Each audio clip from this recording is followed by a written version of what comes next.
सर्वात मोठा आध्यात्मिक चमत्कार फक्त या 4 राशींना मिळणार. नमस्कार, आपल्या स्वामीनाथ यूट्यूब चॅनलवर तुमच्या सगळ्यांचं खूप खूप स्वागत आहे. कधी कधी जीवन इतकं गडद होतं की त्यातून प्रकाशाचा एक किरण सुद्धा दिसत नाही. आपलं जगणं अडथळ्यांनी भरलेलं असतं. नात्यात खळबळ, शरीरात थकवा, मनात चिंता, आणि तरीही आपण चालत राहतो. कारण मनाच्या एका कोपऱ्यात कुठेतरी वाटत असतं की काहीतरी बदल होईल, कुठेतरी एक शक्ती आपल्याला पाहतीये. हाच विश्वास म्हणजे श्रद्धा, आणि ही श्रद्धा जिथे गाठते तिथे चमत्कार घडतो. आज आपण अशाच एका अद्वितीय आणि विलक्षण चमत्काराबद्दल बोलणार आहोत, जो फक्त 4 राशींना लाभणार आहे. हा चमत्कार म्हणजे केवळ नशिबाचा खेळ नाही, हा एका गूढ आध्यात्मिक बळाचा प्रसाद आहे, जो अशा लोकांपर्यंत पोहोचतो ज्यांनी दुःखातही विश्वास गमावला नाही, ज्यांनी तुटताना देखील स्वामींना घट्ट धरून ठेवलं. हा काळ म्हणजे स्वामी समर्थांच्या आशीर्वादाचा कालखंड आहे. आणि आता त्या स्वामींनी त्यांच्या निवडक 4 भक्त राशींना खास ओळखलं आहे. स्वप्नवत वाटेल असा चमत्कार, प्रचंड वेदनांनंतर येणारा दिव्य स्पर्श आणि आयुष्याला नवी दिशा देणारा क्षण, हे सगळं या 4 राशींना आता अनुभवायला मिळणार आहे. या 4 राशी कोणत्या आहेत आणि का फक्त ह्यांनाच मिळतोय हा वरदहस्त, हे जाणून घेताना तुम्हाला जाणवेल की तुमचं संपूर्ण आयुष्य जणू हळूहळू उजळत चाललंय. 1. मीन राश, सहनशीलतेच्या कमाईवर मिळणारा चमत्कार. मीन राशीचे लोक मनाने खूप कोमल, समजूतदार आणि भावनिक असतात. त्यांनी आपल्या जीवनात एवढं काही गमावलंय की ते आता कोणतीही अपेक्षा करत नाहीत. पण हेच त्यांचं मोठेपण आहे. त्यांनी मिळवण्यासाठी कधी हट्ट धरला नाही. त्यांनी फक्त झेललं, सोसलं आणि पुन्हा चालत राहिले. त्यांनी आयुष्यात खूपदा अपमान, फसवणूक आणि एकटेपणाचं विष पचवलं आहे. त्यांच्या मनात सतत एकच प्रश्न असतो की मी एवढं चांगलं वागलो तरी सगळं माझ्यावरच काय येतंय. पण त्यांच्या या मौन, सहनशीलतेचा आणि सातत्यानं स्वामींची आठवण ठेवण्याचा आता मोठा परिपाक होतो आहे. स्वामी समर्थ आता त्यांच्या जीवनात एक अनपेक्षित पण अत्यंत शुभ चमत्कार दाखवणार आहेत. हे सर्व इतकं शांतपणे, प्रेमाने आणि सहज घडेल की मीन राशीला वाटेल की हे खरंच घडतंय का. पण हो, हे स्वामींचं नक्की असलेल्या आशीर्वादाचं उत्तर आहे. त्यांनी या राशीला फक्त निवडलं नाही तर आपल्या छायेत घेतलं आहे. 2. कर्क राश, अश्रूंमागचं उत्तर. कर्क राशीचे लोक मनाने खूप खोल असतात. ते बाहेरून खंबीर वाटले तरी आतून फार हळवे असतात.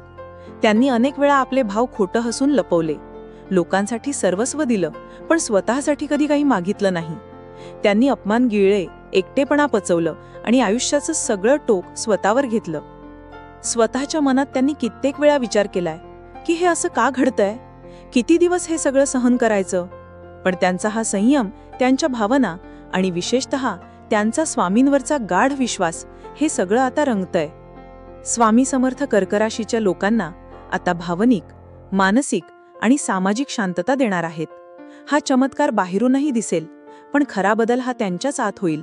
एक स्फुरण की माझंही आयुष्य सुंदर होऊ शकतं. स्वामींनी कर्क राशीला आपल्या प्रेमाच्या समुद्रात बुडवण्याचा निर्णय घेतला आहे. 3. तुळ राश, अन्यायानंतर येणारा न्याय. तुळ राशीचे लोक नेहमी समतोल राखतात. त्यांनी इतरांचं नेहमी भलं पाहिलं, पण बहुतेक वेळा त्यांना फक्त फसवणूकच मिळाली. त्यांनी न्यायाच्या तराजूत आयुष्य घातलं, पण त्यांच्यावरच नेहमी अन्याय झाला. कित्येक वेळा त्यांनी प्रश्न विचारले, का, मी चुकीचं काय केलंय. पण स्वामी समर्थ सगळं पाहत होते, आणि आता त्यांनी तुळ राशीच्या लोकांना न्याय देण्याचं ठरवलं आहे. असा न्याय की ज्यामुळे त्यांच्या आयुष्याच्या प्रत्येक पानावर सुवर्णाक्षरांनी स्वामींचं नाव कोरलं जाईल.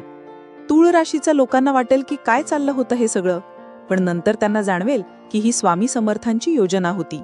त्यांनी तुमचा कठीण काळ थोडा लांबवला, पण त्यामागे तुमचं भाग्य अधिक तेजस्वी करणं हेच उद्दिष्ट होतं. 4. धनुराश, ध्येयासमोर उभं राहिले नवदार. धनुराशीचे लोक स्वप्न बघतात. ते खूप मेहनत करतात, पण त्यांची गती जीवनात अनेकदा अडली गेली. लोकांनी त्यांची स्वप्न उडवली, त्यांच्या उत्साहावर पाणी फिरवलं, पण त्यांनी थांबायचं कधीच मान्य केलं नाही. धनुराशीचा एक विशेष गुणधर्म आहे, आशावाद. त्यांनी स्वामींच्या कृपेवर विश्वास ठेवला, जरी आयुष्यात अंधार दाटलेला असला तरीही. आणि आता तो अंधार बाजूला होतोय. धनुराशीच्या लोकांना वाटेल की हे सगळं खूप उशिरा आलंय, पण जेव्हा हे सगळं घडायला लागेल तेव्हा त्यांना जाणवेल की हाच योग्य क्षण होता, कारण हा क्षण स्वामी समर्थांनी स्वतः निवडलेला आहे. हा चमत्कार काय आहे? हा चमत्कार म्हणजे केवळ धन, प्रसिद्धी किंवा संधी नाही. हा चमत्कार म्हणजे मनात निर्माण होणारा मी आता योग्य मार्गावर आहे हा ठाम विश्वास. हा चमत्कार म्हणजे ज्यांना वाटत होतं की आपण संपलोय त्यांच्यासाठी नव्या सुरुवातीचं दार, ज्यांच्या डोळ्यातून फक्त अश्रू वाहत होते त्यांच्यासाठी आनंदाचे अश्रू, ज्यांनी फक्त सोसलं त्यांच्यासाठी समाधानाचा आभास, आणि ज्यांनी श्रद्धेला सोडलं नाही त्यांच्यासाठी स्वामींचा हात धरून पुढे नेणारा प्रकाश. स्वामी समर्थ कोणालाही विसरत नाहीत, ते फक्त योग्य वेळेची वाट पाहतात. आणि आता हाच तो क्षण आहे. मीन, कर्क आणि तूळ आणि धनु या राशींना लाभलेला हा चमत्कार म्हणजे त्यांच्या श्रद्धेचं फळ आहे. त्यांनी जरी जगासमोर हार मानली असेल तरी स्वामींसमोर त्यांनी नेहमी नतमस्तक राहणं स्वीकारलं आहे. आणि आता त्यांच्या त्या नम्रतेचा, त्या शांत संयमाचा आणि त्या नित्तळ भक्तीचं हे ते फळ आहे. तुमचं नाव या राशींमध्ये असेल तर समजून घ्या की तुमचं आयुष्य आता नुसता बदलणार नाही तर उजळून निघणार आहे. जय जय स्वामी समर्थ. असेच माहितीपूर्ण लेख रोज मिळवण्यासाठी आत्ताच आपल्या चॅनलला सबस्क्राईब करा, लाईक करा आणि शेअर करा. धन्यवाद.